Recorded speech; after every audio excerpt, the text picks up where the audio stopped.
छात्राओं, आज अपन पुनः बीए तृतीय वर्ष की छात्राओं के साथ जयशंकर प्रसाद जी के बीती विभावरी इसके बारे में अध्ययन करेंगे। अभी तक अपन ने जयशंकर प्रसाद जी की आंसू, लहर से ले चल वहाँ भुलावा आदि रचनाओं का अध्ययन किया। अब अपन जयशंकर प्रसाद जी के लहर में संकलित बीती विभावरी इसके बारे में अध्ययन करेंगे।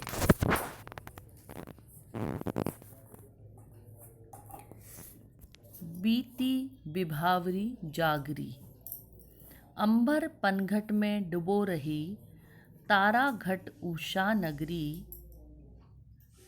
खग कुल कुल सा बोल रहा, किसलय का अंचल डोल रहा, लोय लतिका भी भर लाई, मधु मुकुल नवल रस गागरी,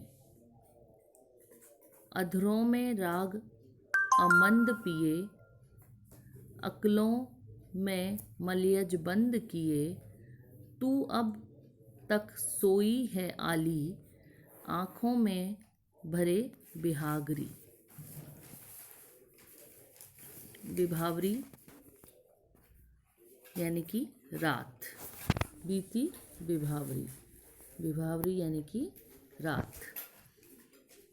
अंबर अर्थात आकाश, नागरी, नागरी यानी चतुर, मधु मुकुल पराग,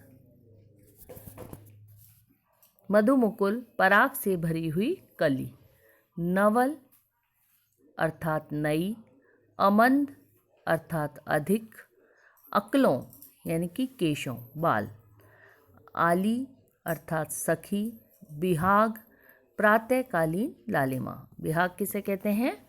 प्रातःकाल की जो लालिमा है उसे बिहाग कहते हैं। मधुमुकुल पराग से भरी हुई कली, अंबर यानी आकाश, नागरी चतुर, नवल नई। प्रस्तुत प्रसंग जयशंकर प्रसाद द्वारा लहर रचना से संकलित कविता बीती विभावरी से उद्धृत है।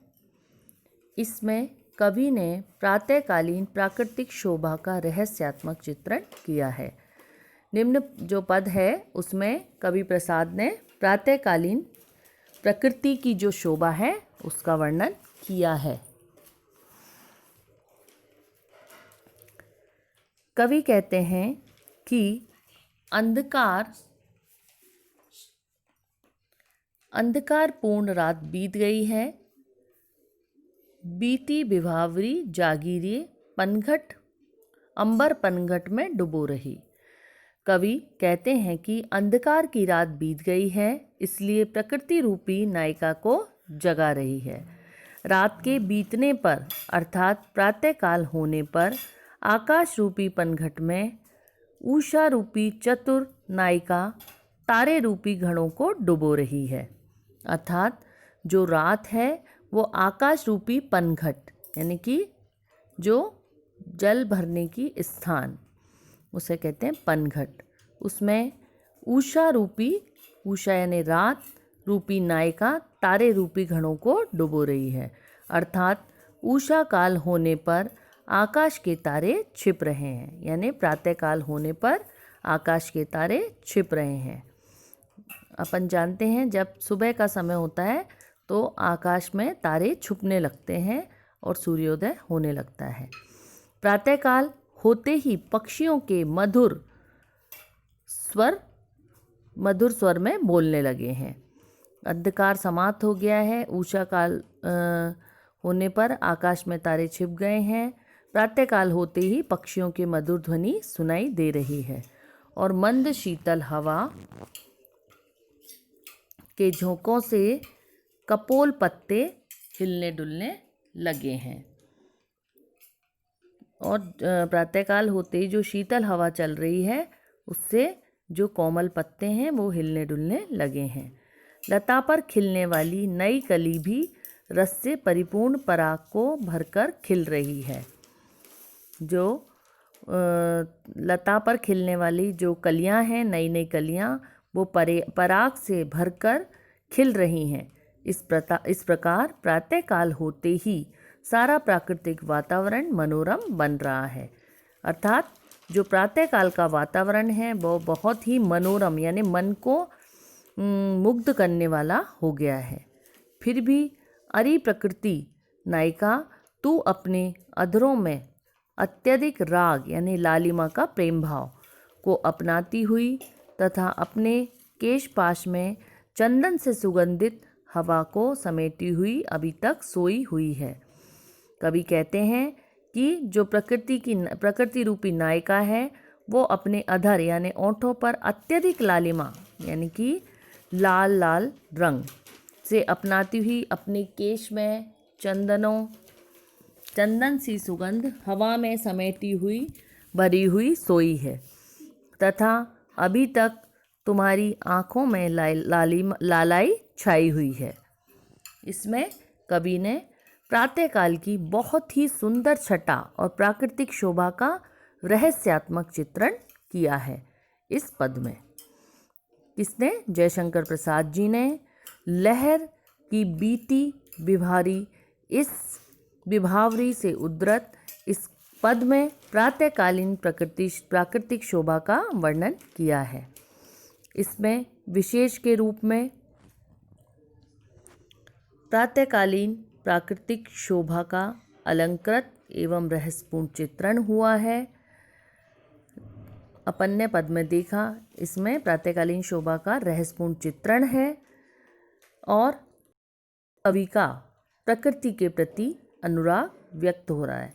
जयशंकर प्रसाद जी ने निम्न पद में प्रकृति के प्रति अनुराग व्यक्त किया है। छायावादी शैली से रचित जागरण काव्य है। अनुप्रास अलंकार और समासयुक्ति अलंकार का मानवीकरण का चमत्कारिक प्रयोग हुआ है। तत्सम शब्दावली और गेयता प्रशस्त है। इसमें गेयता का भी प्रयोग हुआ है, गेय पद है ये। तो बच्चों, अपन ने आज इस पद में जयशंकर प्रसाद जी के लहर काव्य से संकलित बीती विभावरी से उद्धृत इस काव्य को पढ़ा और इस पद में कवि ने प्रातःकालीन प्राकृतिक शोभा का रहस्यात्मक चित्रण प्रस्तुत किया, उसके बारे में जाना। इसके कठिन शब्द नवल यानी नई मैंने आपको बताया, बिहाग यानी प्रातःकालीन लालिमा आदि शब्दों से परिचित कराया। इसकी व्याख्या, प्रसंग और विशेष आदि का अध्ययन अपन ने इस काव्य में किया। मुझे उम्मीद है कि आपको यह समझ में आया होगा। धन्यवाद।